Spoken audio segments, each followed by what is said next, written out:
एकदा तणनाशक मारा आणि आपलं रान 4 महिने तणमुक्त ठेवा. होय शेतकरी मित्रांनो, तुम्ही बरोबर ऐकलं.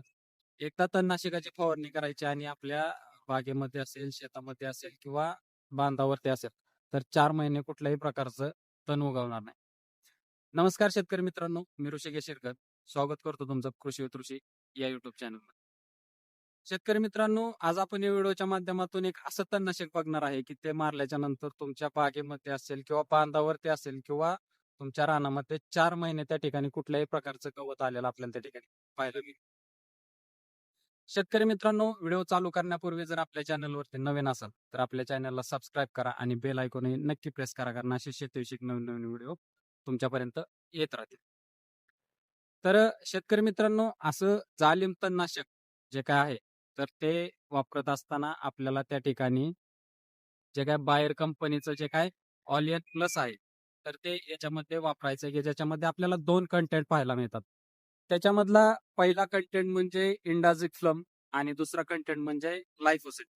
याच्यामध्ये पहिला जो कंटेंट आहे इंडाझिक्फ्लम, हा जे काय तुमचं पुढं जे काय तुमचे बीज आहेत, जे अंकुरणारे गवताचे जे काय बीज आहेत, तर त्यांना पूर्णपणे त्या ठिकाणी डॅमेज करून जे काय पुढे जे काय तण उगवणार आहेत, तर त्याच्यापासून आपल्याला त्या ठिकाणी रोखलेलं ते पाहायला मिळतं. म्हणजे पुढचे ते 3 ते 4 महिने आपल्याला त्या ठिकाणी तण ते आपल्या बागेमध्ये असेल, शेतामध्ये असेल किंवा बांधावरती त्या ठिकाणी येऊन देत नाही. आणि दुसरा कंटेंट म्हणजे जो काही ग्लायफोसेट आहे, तर ते जे काय तुमचं तण आलेलं आहे, तर त्याला पूर्णपणे त्या ठिकाणी जाळून टाकण्याचं त्या ठिकाणी काम हा ग्लायफोसेट करत असतो.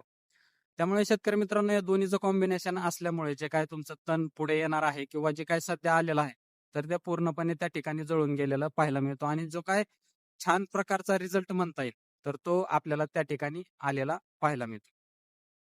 मग शेतकरी मित्रांनो, याचं जे काय हे तणनाशक वापरत असताना याचं प्रमाणही त्या ठिकाणी वापरणं खूप महत्त्वाचं असतं. कारण प्रमाण जर अचूक झालं, तरच आपल्याला त्या ठिकाणी चांगला रिझल्ट आपल्याला त्या ठिकाणी आलेला पाहायला मिळतो.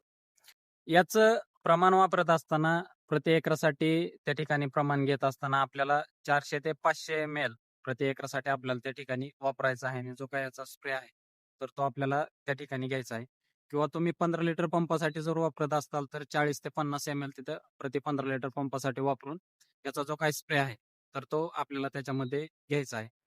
हे प्रमाण वापरून जर तुम्ही स्प्रे घेतला, तर चांगल्या प्रकारचा रिझल्ट आपल्याला त्या ठिकाणी पाहायला मिळेल आणि बाकीच्या तणनाशकांपेक्षा चांगला रिझल्ट त्या ठिकाणी आलेला आपल्याला पाहायला मिळेल. शेतकरी मित्रांनो, हा व्हिडिओ तुम्हाला कसा वाटला हे कमेंटमध्ये नक्की सांगा आणि जर आवडला असेल, तर शेतकऱ्यांपर्यंत नक्की शेअर करा. धन्यवाद.